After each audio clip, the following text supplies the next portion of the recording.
Ամեն օր ավելի ու ավելի շատ երիտասարդներ են ուզում որպես ջահակիր միանալ հայոց ցեղասպանության 110-րդ տարելիցի նախօրեին կազմակերպվող երթին։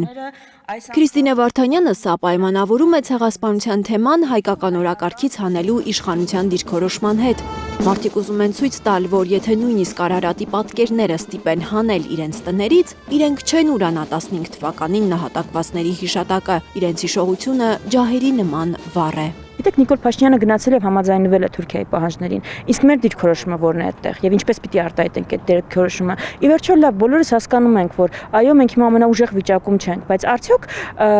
ապագա կարող ենք ունենալ, արդյոք կարող ենք ուժեղանալ մոռանալով անցյալը։ Մեր պատասխանը միանշանակ է, որ մենք կարող ենք ապագա ունենալ, ուժեղ Հայաստան կառուցել անցյալը հիշելով, դասերը այնտեղի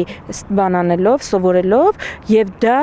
դնելով մեր ապագայի հիմքում։ Ընդդիմադիր պատգամավորի տեղեկությամբ ապրիլի 23-ին նախատեսվող ջահերի երթը փաստացի միակ համազգային միջոցառումն է հայոց ցեղասպանության տարելիցին։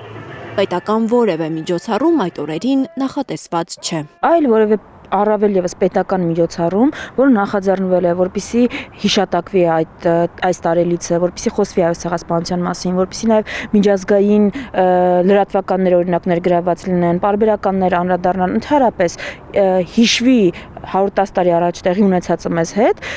որևէ բան նախաձեռնված չէ։ Հաստատի միակ տեղը, որտեղ մարդը կարող է ասել, որ ինքը համաձայն չի այդ քաղաքականության հետ, որ ինքը խնդիր չի տեսնում Արարատին հիշելու մեջ, որ ինքը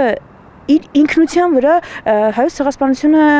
ազդեցություն է թողել եւ դա իր պատմության անբաժան մասն է, որ ոճրագործին պետք է ի վերջո պատասխանատվության կանչել, այլևս դա կրկնվելու է, ինչպես կրկնվեց 2021 թվականին Արցախում, միակ տեղը այս ամենը ասելու այս տարի փաստացի ջահերով երթն է։ Այնինչ Վարդանյանի կարծիքով պետական հանձնաժողով պետք է ստեղծվեր, որ կզբաղվեր այս օրերին լայնամասշտաբ միջոցառումներ կազմակերպելով։ Չէ՞ որ Արցախում տեղի ունեցածից հետո կասկած չկա, որ թուրքական ձեռագիրը չի փոխվել, 15 թվականին տեղի ունեցածը կարող է կրկնվել, եթե պայքար չլինի։ Ջահերով երթը այն մասին է, որ մենք մեր իրավունքների